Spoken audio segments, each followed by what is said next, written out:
Sebuah rumah di Kecamatan Panti ludes terbakar. Kebakaran membuat warga panik.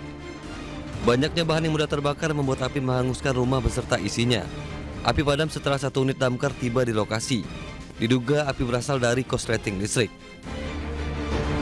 Tidak berselang lama kebakaran juga terjadi di sebuah rumah semi permanen di Kecamatan Duokoto. Petugas datang ke lokasi mengarahkan 2 unit mobil damkar. Tidak ada korban jiwa dalam peristiwa kebakaran ini. Kerugian materi ditaksir ratusan juta rupiah. Dikuasai sih sama tim. 3 unit kios di Jalan Raya Legok, Kecamatan Kelapa II, Kabupaten Tangerang, Banten terbakar pada Minggu malam. Petugas mengerahkan 5 unit damkar ke lokasi kebakaran. Kebakaran diduga akibat korsleting listrik dari kios spare part mobil. Banyaknya bahan yang mudah terbakar membuat api dengan cepat membesar hingga akhirnya merembet ke bangunan kios mebel dan menghanguskan 1 unit mobil milik kios spare part. Awal mula titik api menurut keluarga korban terjadi korsleting di toko variasinya dan menjalar ke toko sebelah mebelnya. Kendala kita cari sumber air aja sama bantuan perjalanan. Tidak ada korban jiwa maupun luka dalam peristiwa kebakaran ini, namun kerugian ditaksir mencapai ratusan juta rupiah. Kasus kebakaran kini ditangani Polsek Kelapa II dan unit Reskrim Polres Tangerang Selatan.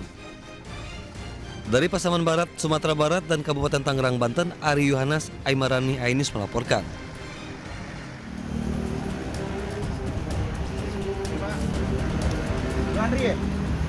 Dua pria sedang asik nongkrong di taman di kawasan Senayan, Jakarta Pusat, panik saat didatangin polisi. Mereka rupanya pelaku copet yang sudah lama diburu petugas.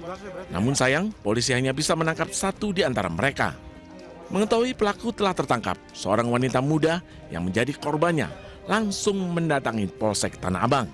Seketika korban pun meluapkan kekesalannya dengan memaki sambil menangis. Korban mengaku kehilangan ponselnya seharga 10 juta rupiah saat akan menaiki bus Transjakarta di halte busway Senayan 2 hari yang lalu. Saya nabung mati-matian untuk hidup saya. Belum pernah saya kepikiran pengen meninggal, tapi semenjak Bapak copet, itu rasanya saya pengen meninggal hari itu juga. Kalau bisa saya susul bapak saya. Dari hasil pemeriksaan, ponsel korban ternyata telah dijual kepada seorang penada di kawasan Galur, Johar Baru sebesar 1,8 juta rupiah. Polisi memastikan pelaku merupakan pencopet kawakan yang biasa beraksi di bus Transjakarta dan komuter lain. Kini akibat perbuatannya, pelaku dijerat pasal tentang pencurian dengan ancaman hukuman 5 tahun penjara. Dari Jakarta, Rani Sanjaya, iNews melaporkan.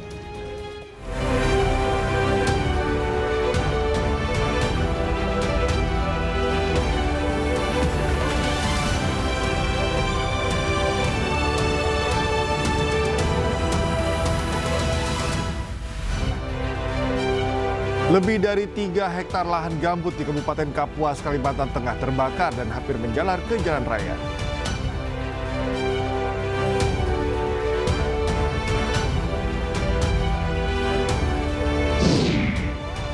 Tiga orang mengalami luka-luka akibat seekor sapi terlepas dan mengamuk saat akan disembelih di kawasan Hutan Kayu Utara, Jakarta Timur.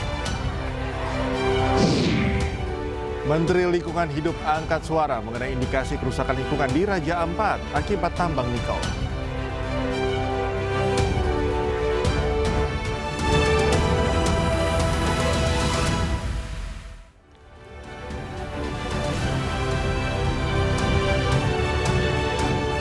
Halo, selamat pagi pemirsa. iNews Pagi kembali hadir melengkapi informasi Anda pada pagi hari ini. Ya, selain 3 berita utama tadi, sejumlah informasi menarik lainnya juga telah kami siapkan untuk Anda. Bersama saya, Cika Multazam. Dan saya Ayah Nufus. Pemirsa, inilah iNews Pagi selengkapnya.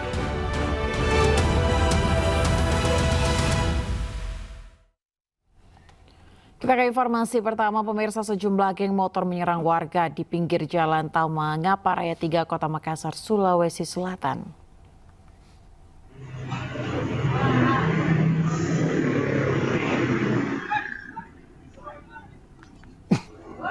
Aksi penyerangan anggota geng motor terhadap warga yang sedang nongkrong di pinggir jalan Tama Ngapa Raya, Manggala, Kota Makassar terekam CCTV.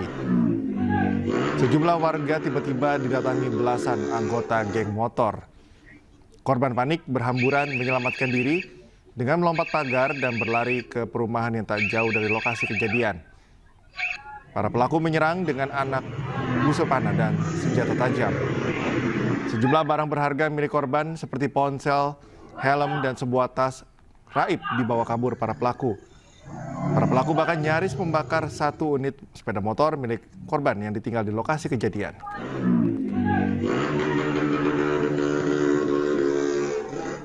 Kemudian dirampas HP-nya. Sedangkan CCTV yang yang terpantau di lokasi itu agak gelap sehingga tidak teridentifikasi identitas kendaraan bermotor. Pemirsa, seekor sapi terlepas dan mengamuk saat akan disembelih di kawasan Utan Kayu Utara, Jakarta Timur. Akibatnya 3 orang menderita luka-luka karena terinjak dan tertendang sapi.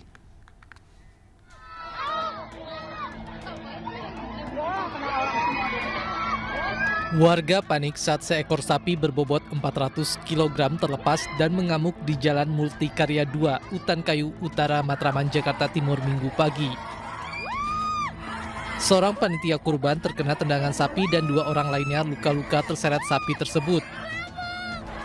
Awalnya saat sapi akan ditarik tiba-tiba menendang korban lalu terlepas hingga mengamuk dan melukai 2 korban lainnya serta merusak 1 sepeda motor.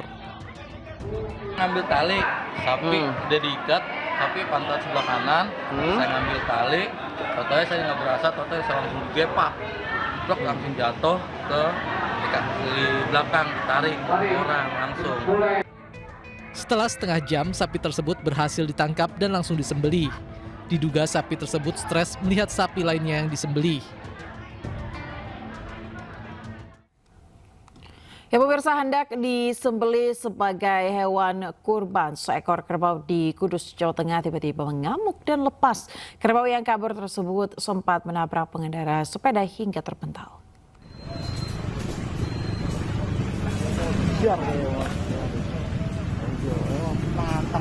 Seekor kerbau mengamuk dan lari saat akan disembelih sebagai kurban di Rumah Sakit Sarkis Kudus, Jawa Tengah. Kerbau tersebut lepas karena hanya ditambatkan di sebuah patok kayu kecil yang tidak kuat menahan tenaganya.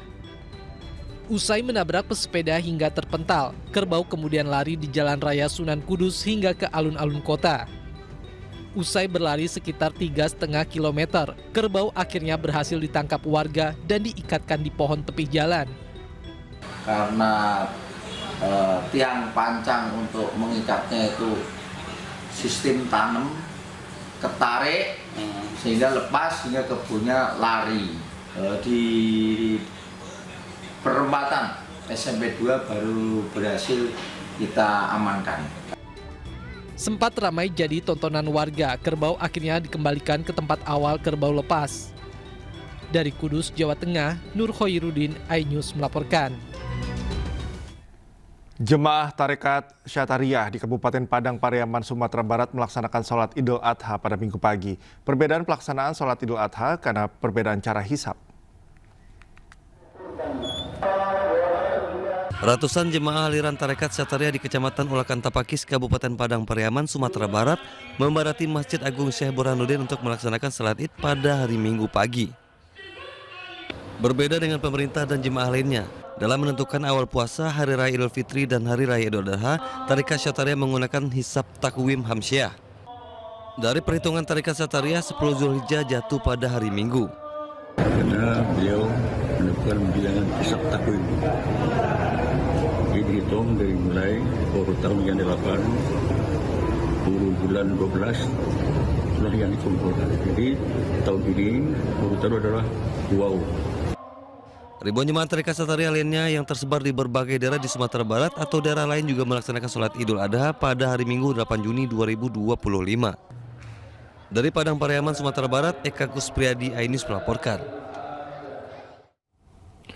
Pemirsa, 1.900 warga korban kebakaran Kapuk Muara, Jakarta hingga Minggu malam masih mengungsi. Sejumlah bantuan telah diterima warga, mulai makanan hingga obat-obatan. Hari kedua pasca kebakaran di Kapuk Muara Penjaringan Jakarta Utara, 1.900 warga mengungsi di lokasi pengungsian yang tak jauh dari lokasi kebakaran. 13 tenda didirikan sebagai tempat tinggal sementara bagi korban kebakaran. Sejumlah bantuan, obat-obatan, makanan siap saji, pakaian, kebutuhan bayi, dan kebutuhan lain sudah diterima warga. Warga juga mengharapkan bantuan dari pemerintah untuk membangun rumah mereka yang hangus terbakar.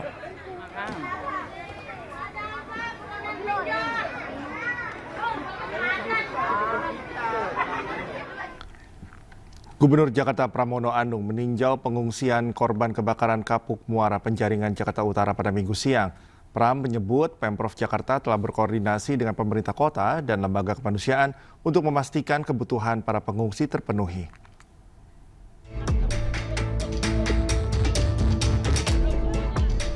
Gubernur Jakarta Pramono Anung meninjau lokasi pengungsian warga terdampak korban kebakaran di Kapuk Muara Penjaringan Jakarta Utara Minggu siang. Pramono melihat kondisi tenda pengungsi dan memberikan sejumlah bantuan mulai dari alat kebersihan hingga sejumlah bantuan pangan. Pramono juga meninjau posko trauma healing yang didirikan Kementerian Sosial guna membantu mengatasi trauma korban anak-anak. Dan saya sudah berkoordinasi dari kemarin dengan Bapak Wali Kota Jakarta Utara untuk ditangani maksimal. Maka pada hari ini seluruh kepala dinas, seluruh dinas yang ada di Balai Kota all out turun tangan, mulai dari Dinas Kesehatan, Sosial, Damkar, Satpol PP, Pendidikan, apalagi Kesehatan, Dukcapil, dan bagi keluarga atau korban yang ijazahnya, KTP-nya, ataupun apapun yang terbakar, saya minta untuk segera dibuatkan, diselesaikan. Selain memastikan layanan kebutuhan primer dan layanan kehilangan surat-surat berharga, pihaknya juga akan lebih lanjut menerapkan program penyediaan satu APAR bagi setiap RT di Jakarta untuk mencegah kebakaran terjadi kembali. Dari Jakarta, Amrina Rida, Hoirudin, iNews melaporkan. Sebelumnya pemirsa, sekitar 500 rumah semi permanen di Kapuk Muara Penjaringan Jakarta Utara ludes terbakar pada Jumat siang. Petugas membutuhkan waktu hingga 12 jam untuk memadamkan api.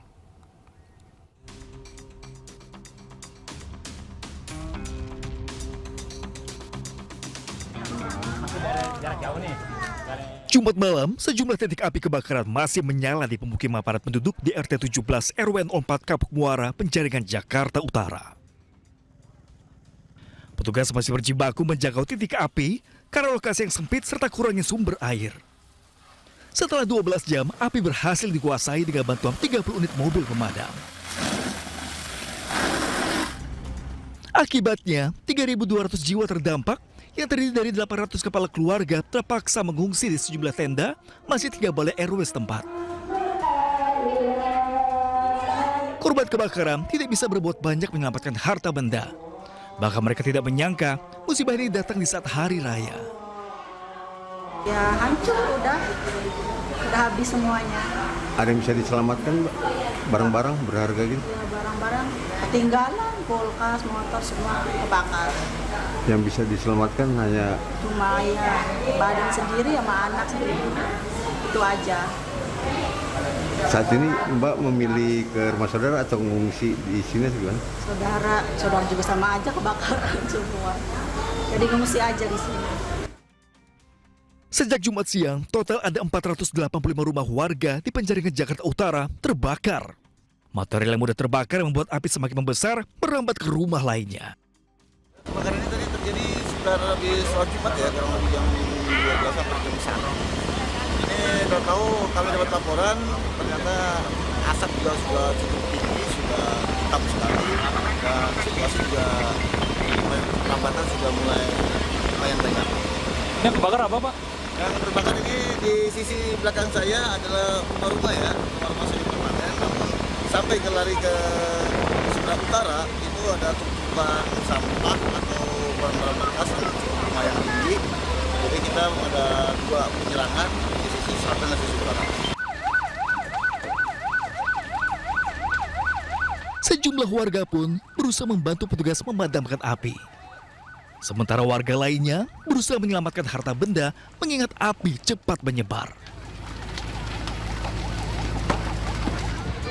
Kebakaran diduga karena korsleting listrik dari salah satu rumah warga dan menyebar ke bangunan lainnya. Dari Jakarta, Sofyan Firdaus, iNews melaporkan. Sebuah gudang rongsokan di Majalengka, Jawa Barat ludes terbakar. Kobaran api nyaris ikut membakar sebuah kandang kambing.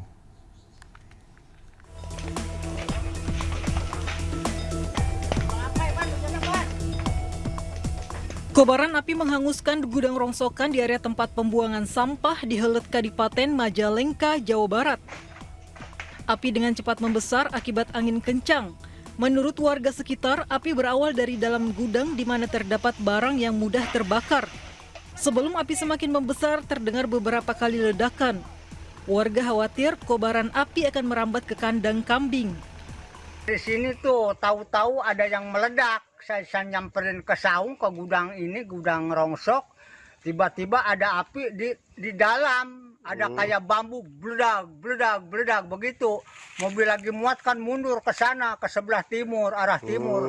Tiba-tiba ya langsung meledak ke atas. Petugas pemadam kebakaran sempat kesulitan mengendalikan laju api. Api baru bisa dipadamkan setelah petugas berjibaku selama 2 jam. Dari Majalengka, Jawa Barat, Muhammad Zeni Johadi melaporkan. Pemirsa, seorang mahasiswa perguruan tinggi negeri di Surabaya ditemukan nyaris tewas di dalam kamar kosnya akibat menghirup gas beracun pembakaran arang.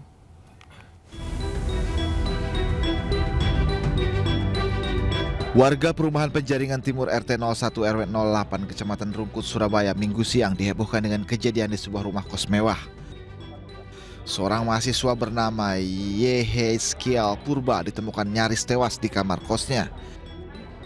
Mahasiswa berusia 22 tahun ini terjebak asap tebal dan menghirup gas beracun dari pembakaran arang di dalam kamar mandinya.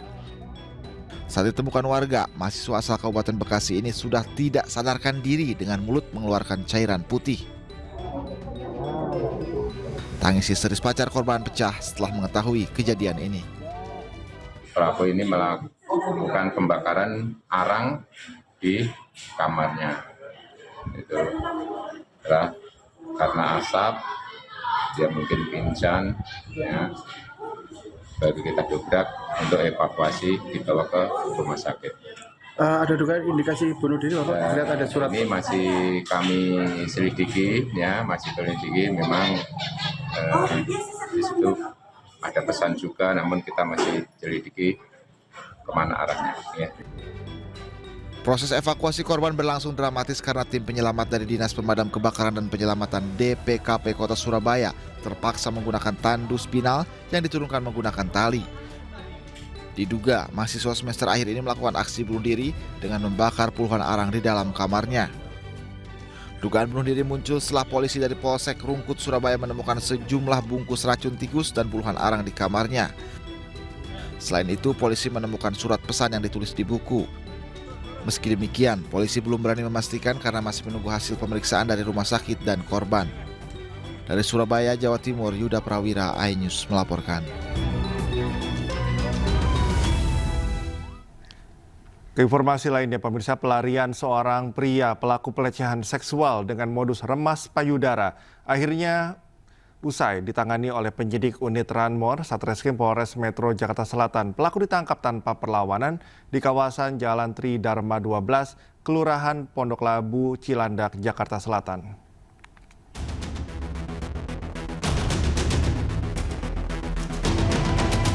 Anggota unit Ranmor Satreskrim Polres Metro Jakarta Selatan berhasil menangkap seorang pria berinisial K yang diduga melakukan tindak pidana pelecehan seksual dengan modus remas payudara.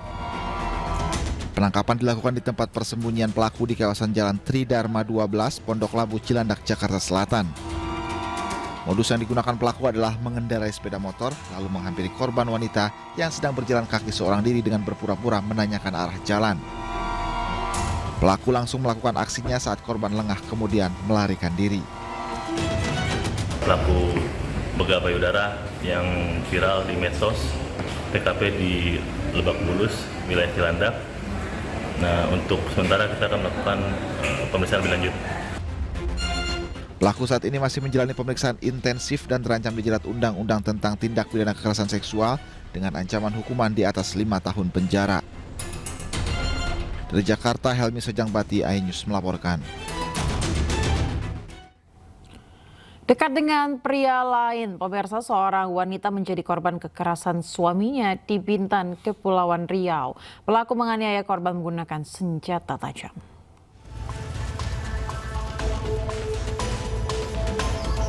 Wanita Malang ini terkulai tidak berdaya setelah diserang mantan suaminya dengan senjata tajam di kawasan pelabuhan Sekolah Kijang, Bintan, Kepulauan Riau. Tubuh Ewe bersimbah darah akibat luka tikaman di bagian tangan dan perut. Korban kemudian dibawa ke RSUD Bintan untuk penanganan medis. Sementara itu, kurang dari 24 jam, pelaku penikaman DI dibekuk di kawasan Pasar Berdikari Kijang saat mencoba melarikan diri.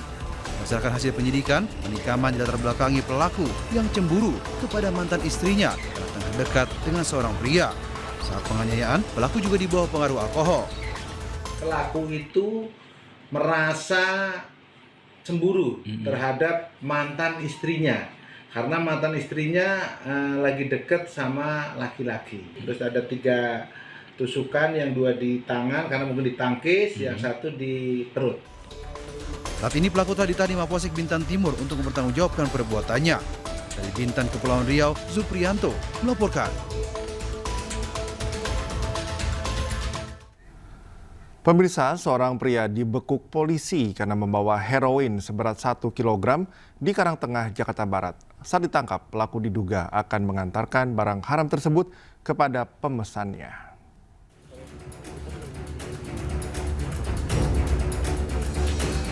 HP-nya mana? Inilah detik-detik saat tim Subdit 3 Direktorat Reserse Narkoba Polda Metro Jaya meringkus seorang pria YJ yang diketahui memiliki narkoba jenis heroin di kawasan Karangtengah, Jakarta Barat. Saat digeledah, polisi mengamankan sebuah plastik hitam yang di dalamnya terdapat 3 paket heroin dengan total berat 1,1 kg. Ditaksir, barang bukti heroin yang disita bernilai 4,1 miliar rupiah. Diduga pelaku mendapatkan paket narkoba jenis heroin ini dari wilayah Sumatera Selatan dan hendak diantarkan kepada sejumlah calon pembelinya di Jakarta. Bahwa barang bukti tersebut dibawa dari daerah Sumatera, dibawa ke Jakarta dan akan diedarkan di wilayah Jakarta. Pengungkapan ini cukup signifikan karena terakhir kali penangkapan heroin di tahun 2020. Kini pelaku masih menjalani pemeriksaan intensif oleh penyidik di Tres Narkoba Polda Metro Jaya. Di Jakarta, Helmi Sojangbati melaporkan.